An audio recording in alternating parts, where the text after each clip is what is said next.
Hello students, welcome to study 24। तो फटाफट से देख लेते हैं कि भाई कौन सा डीवी का नोटिस है आपका और आपका सीआर का एलोकेशन कब तक आ सकता है, ये भी हम लोग थोड़ा बात करेंगे इस पर भी। ठीक है, तो फटाफट से पहले तो आप लोग वीडियो को लाइक कर लीजिए और ज़्यादा से ज़्यादा आपको वीडियो को शेयर करना है ताकि और बच्चों तक भी इन्फॉर्मेशन हो पाए कि भाई कहाँ कहाँ के डीवी के नोटिस आ गए हैं। ठीक है, ये नोटिस आप ही लोग मुझे भेजते हैं, तो आप लोगों का एक बार बहुत ही मतलब थैंक्स बोलूंगी मैं कि भाई आप ही के थ्रू मुझे पता लगता है, क्योंकि मेल पर आते हैं ये डीवी के नोटिस। तो आप लोग बिल्कुल अपनी रिस्पॉन्सिबिलिटी के साथ पूरी जॉब कर रहे हैं कि भाई मुझे भेज देते हैं ताकि मैं और बच्चों को इन्फॉर्म कर देती हूँ। ठीक है, तो और बाकी कोई भी क्वेरी आपको रहती है तो आपको पता है ये नंबर प्रोवाइडेड है, इस पर आप कभी भी कॉल या मैसेज कर सकते हैं। बाकी टेलीग्राम ग्रुप में ऐड हो जाइएगा, उसकी लिंक भी डिस्क्रिप्शन बॉक्स में मेंशन है, क्योंकि काफ़ी सारे बच्चे वहाँ पर ऐड हैं, तो वहाँ पर भी आपको अपने साथ के बच्चे भी मिल सकते हैं। मैसेज करिएगा, आपके अपने डिपार्टमेंट के बच्चे भी मिल सकते हैं। और ये जो पीडीएफ्स होते हैं जो मैं डीवी के नोटिस का बनाती हूँ, क्योंकि बच्चे मुझे भेजते हैं, तो ये साइट पर तो अवेलेबल होते नहीं हैं, तो मेल पर आते हैं, तो ये मैं आप लोगों को प्रोवाइड करवा देती हूँ टेलीग्राम ग्रुप पर ही। ये सारे पीडीएफ्स आपको वहाँ पर मिल जाएंगे। ठीक है, और मैं अकाउंटेंट भी हूँ साथ में, आपको पता है, तो आपका कोई भी वर्क हो अकाउंट से रिलेटेड, जीएसटी है, पीएफ निकलवाना होता है। ठीक है, काफ़ी सारे पीएफ हम लोगों ने निकाले भी हैं, और आपका लोन एटसेट्रा हो गया, अकाउंट्स का जो भी वर्क आपका रहता है वो आप करवा सकते हैं। हमारी पूरी टीम है अकाउंटेंट्स की, तो कोई भी क्वेरी रहती है आपकी तो इस नंबर पर कॉल कर लीजिएगा। तो चलिए फटाफट से देख लेते हैं कौन सा है हमारा ये नोटिस। तो ये आपका आ गया है, साइड में मैं लगा दे रही हूँ, बाकी पीडीएफ आपको पता है मैं टेलीग्राम ग्रुप पर शेयर कर दूंगी। ठीक है, हाँ, तो ये है आपका मिनिस्ट्री ऑफ पावर यानी कि सेंट्रल इलेक्ट्रिसिटी अथॉरिटी की तरफ से 13 तारीख को आपका ये आया था। ठीक है, 13 तारीख को आया था, न्यू दिल्ली का आपका ये है। क्या बताया गया है? Appointment to the post of MTS staff और general central services on direct recruitment basis. ठीक है, यहाँ पर आपका मिनिस्ट्री ऑफ पावर जो है वहां का नोटिस आपका ये आया हुआ है। I am directed to say that consequent upon the final result of MTS, ये सारी चीजें बताई गई हैं। और has agreed for your appointment to the post of MTS. The recommended candidates for appointment to the post of MTS staff of General Central Services is required to submit the following documents at the time of DV. DV के time पे आपको कौन कौन से document submit करने हैं? Willingness to join the post, ये willingness का जो फॉर्म है आपका, जो आपका फॉर्मेट है वो इन्होंने इसके साथ मतलब भेजा हुआ है इसी नोटिस के साथ। ठीक है, वो आपको करना है। 4 sets of attestation form, all sets duly filled in ink, यानी कि चारों सेट आपको मतलब फोटो कॉपी नहीं कराने हैं, 4 निकलवानी है कॉपीज और चारों पर फिल करना है। ठीक है, ये भी सब इन्होंने प्रोवाइडेड है, मतलब सब चीजें दे रखी हैं, अटेस्टेशन फॉर्म भी दे रखा है। The candidate may take print out of the attestation form and should carefully fill in the form. ठीक है, no column in the form should, मतलब आपको कोई भी कॉलम जो अटेस्टेशन फॉर्म का है सभी फिल करने हैं, कोई भी मतलब ब्लैंक नहीं छोड़ना है। ठीक है, और the photograph pasted on all 4 sets should be self attested by the candidate. जब आप फोटो पेस्ट करेंगे अटेस्टेशन फॉर्म पे, ये बहुत ज्यादा क्वेरी आ रही है मैम साइन कैसे करना है। देखिए, जब आप ये फोटो आपने, ये आपका फॉर्म है, आपने इस पे फोटो लगा दी है, फोटो पे साइन कैसे करते हैं? फोटो पे ऐसे साइन करिए कि आधा आपका फोटो पे आए और आधा आपका फॉर्म पे आए, इस तरीके से आपको सेल्फ अटेस्ट करना होता है फोटो। ठीक है, इस तरीके से आप उस पर साइन करिएगा। ठीक है, ये भी बहुत ज्यादा बच्चे पूछ रहे थे मैम किस तरीके से साइन करने हैं या नहीं करने, देखिए वो आपके उसमें लिखा है सब कुछ नोटिस में, तो साइन कर लीजिएगा। इन्होंने बोला है सेल्फ अटेस्ट कर लीजिएगा। Specific answer to each of the question in point 15, जो पॉइंट 15 आपका क्वेश्चन है उसमें आपका क्या है, यस और नो वाला, यानी कि पुलिस वेरिफिकेशन के लिए आपका वो यूज होगा, तो वो अच्छे से आपको फिल करना है। ठीक है, नेक्स्ट है the candidate who in the point number 10 of the attestation form indicates his her residence in Delhi should additionally send duly filled इन, मतलब जो रेजिडेंस अगर दिल्ली बताएंगे अपना तो उनको एक और फॉर्मेट दिया गया है एनेक्सर 3 में। ठीक है, एक फॉर्मेट है हम लोग देखेंगे, जिनका दिल्ली है वो करेंगे। Along with the self attested copy of the following documents and soft copies of the same by email, मतलब आपको ये क्या करना है, ये जो आपकी इन्होंने दे रखा है चीजें, ये आपको सेल्फ अटेस्ट करके, मतलब जो कॉपीज आप निकलवाएंगे वो आप सेल्फ अटेस्ट करेंगे, और आपको ईमेल के थ्रू, ये जो इन्होंने ईमेल आईडी दे रखी है यहाँ पर भेज देना है, इंडिकेटिंग द सब्जेक्ट की appointment to the post of MTS, वो आपको बताना है। ठीक है, ये सारी चीजें क्या आपको करना है, 1 पासपोर्ट साइज फोटोग्राफ, एक पासपोर्ट साइज फोटोग्राफ जो 20 KB से आपकी कम होनी चाहिए, ये आपको मतलब मेल करना है उनको। 1 copy of photo identity proof, क्या होना है, PAN card, driving licence, passport, voter ID, Aadhaar card, इनमें से कोई एक चीज़ आपको भेजनी है। 1 कॉपी ऑफ रेजिडेंशियल प्रूफ का आपको एक प्रूफ भेजना है। उसमें आपका क्या होना चाहिए, या तो आप पासपोर्ट दिखा सकते हैं, या वोटर आईडी, या बैंक की पासबुक, या आधार कार्ड, या रेंट, तो इसमें भी आधार कार्ड आपका चल जाएगा, उसमें भी आधार कार्ड चल जाएगा, ठीक है। नेक्स्ट है आपका all the candidates residing in Delhi are advised to appear before the civil surgeon या चीफ मेडिकल ऑफिसर RML, यानी कि आपको राम मनोहर लोहिया हॉस्पिटल जो है, अगर आप लोग दिल्ली में रहते हैं तो वहां पर आपको अपना मेडिकल कराना है। मेडिकल का फॉर्मेट भी इन्होंने सब कुछ दे रखा है, ठीक है।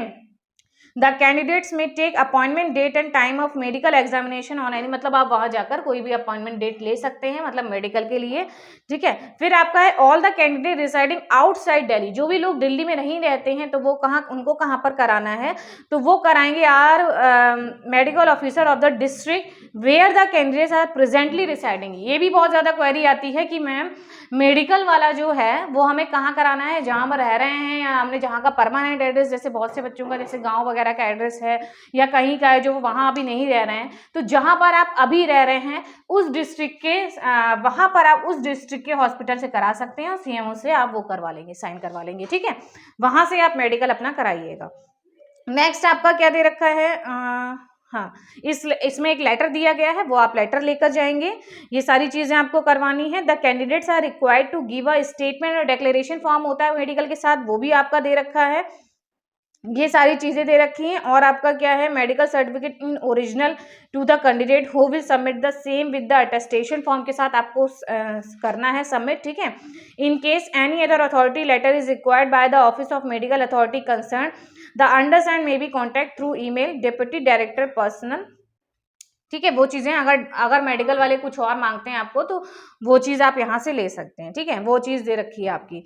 नेक्स्ट पॉइंट 6 वाला देख लेते हैं कि candidate should ensure to submit the aforesaid documents at the time of DV document verification latest by 12 जनवरी तक आपको सारी चीजें अपनी सबमिट करनी है, जो भी आपका उन्होंने ऊपर बताए हैं जो भी पॉइंट्स में। The address of the understand is here as under for DV and submission of documents.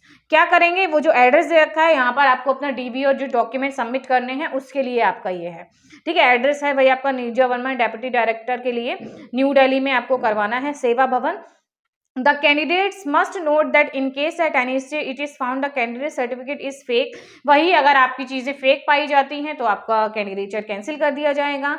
ये सारी चीज़ें दे रखी हैं। और वही 8th वाले पॉइंट में भी यही है कि whenever it is found a candidate who was not qualified, अगर आप एलिजिबल नहीं होते हैं तो एक बार फिर से फॉर्म को देख लीजिए भाई एलिजिबिलिटी आपकी है या नहीं है।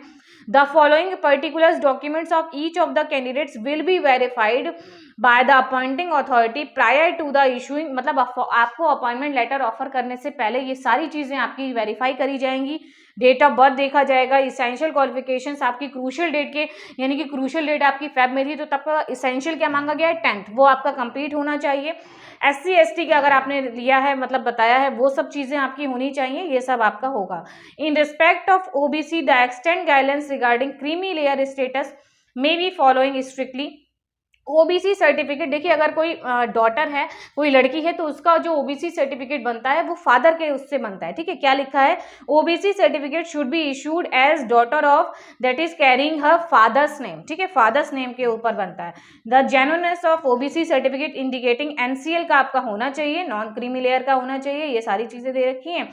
EWS के लिए आपकी वो सब चीजें बता रखी हैं। Issued on the basis of income tax financial year के अकॉर्डिंग, जो भी आपका पता है 21-22 फाइनेंशियल ईयर रहने वाला है, 22-23 आपका वैलिड ईयर रहने वाला है, ठीक है। The eligibility of the candidate whose candidature has been kept provisional for reasons other than OBC status will be verified, ठीक है। अगर प्रोविजनल रखा गया है तो मतलब आपका देखा जाएगा, स्टेटस विल बी वेरीफाई करा जाएगा बाद में आपका, ठीक है। ये सारी चीजें तो नोटिस के बारे में जो थी आपकी।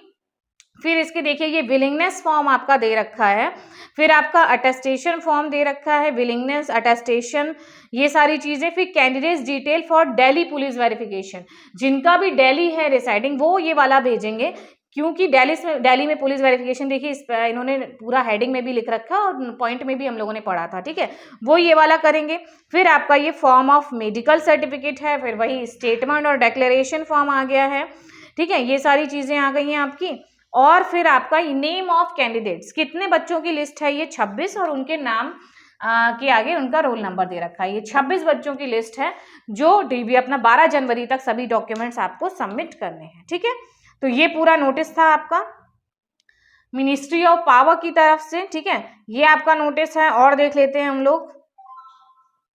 हाँ, तो इसमें देखिए सभी चीजें आपकी आई हैं, अटेस्टेशन और ये देखिए आईडीज वगैरह आपका दे रखा है कि कैसे सभी को मेल किया गया है। तो काफी सारे बच्चों की आईडीज है, आप लोग चेक कर लीजिएगा। ये जो सभी बच्चे हैं, ठीक है, कि भाई आपका बाई चांस कहीं आईडी मिस हो गई हो या कोई मिस्टेक हो गई हो तो आप लोग देख सकते हैं। ये भी मैं आपको टेलीग्राम ग्रुप में शेयर कर दूंगी। ठीक है, और अब बात कर ले भाई सीआर का एलोकेशन कब तक हो सकता है। एनआर का भी हो गया भाई, एनआर और सीआर लेट आते हैं, मैंने पहले भी आपको बताया था। तो एनआर अब आ चुके हैं, अब बस सीआर बचा है आपका। तो चांसेस यही हैं आपके कि सीआर का एलोकेशन आपका आ जाना चाहिए विद इन 1 वीक। ठीक है, विद इन 1 वीक नहीं तो मैक्सिमम की अगर मैं बात करूं, मैक्सिमम आपका देखिए वैसे तो आपका 1 हफ्ते के अंदर आपका दे देना चाहिए सीआर का एलोकेशन। ठीक है, अगर मैक्सिमम बात करें तो दिसंबर में तो आपका आ ही जाएगा। ये जो दिसंबर मंथ आपका चल रहा है इसमें आपका सीआर का एलोकेशन हो ही जाना है। ठीक है, मैक्सिमम की मैं बता रही हूँ, वरना तो आपका विद इन 1 वीक आपका आज कल परसों नरसों कभी भी आपका आ सकता है। बाकी नहीं आया बाई चांस तो दिसंबर में तो ये दे ही देंगे, जनवरी तक नहीं करेंगे, एलोकेशन आपका दे देंगे। ठीक है, बाकी डीवी की नोटिस तो आप लोगों के आ ही रहे हैं। ठीक है, तो यही आपके जो नोटिस था, जो अपडेट थी आपकी। बाकी फिर मिलते हैं आपको नेक्स्ट वीडियो में। कोई भी क्वेरी रहती है आप इस नंबर पर कॉल मैसेज कर सकते हैं। टेलीग्राम ग्रुप में ज़रूर ऐड हो जाना, ये सारी चीज़ें मैं वहीं पर शेयर कर दूंगी, पीडीएफ वगैरह। और लाइव सेशन में ज्वाइन होना मत भूलिएगा, शाम को लाइव सेशन रहता है, लाइव डिस्कशन सेशन रहता है हमारा। कोई भी क्वेरी रहती है तुम लोग लाइव में सॉल्व करते हैं या लाइव में आपसे बात करते हैं, तो उसमें ज्वाइन होना मत भूलिएगा। तो मिलते हैं फिर नेक्स्ट वीडियो में। कोई भी अपडेट हो ज़रूर बताइएगा, मैसेज कर दीजिएगा कि मैम ये डीवी नोटिस आया, या कोई भी अपडेट आप लोगों को पता लगे वो भी बताइएगा। बाकी मैं तो ऑफलाइन वीडियो के थ्रू बता ही देती हूँ। तो चैनल को सब्सक्राइब कर लीजिएगा, इसी तरीके की लेटेस्ट वीडियोज़ आपको एमटीएस के रिगार्डिंग मिलती रहेंगी। Thank you.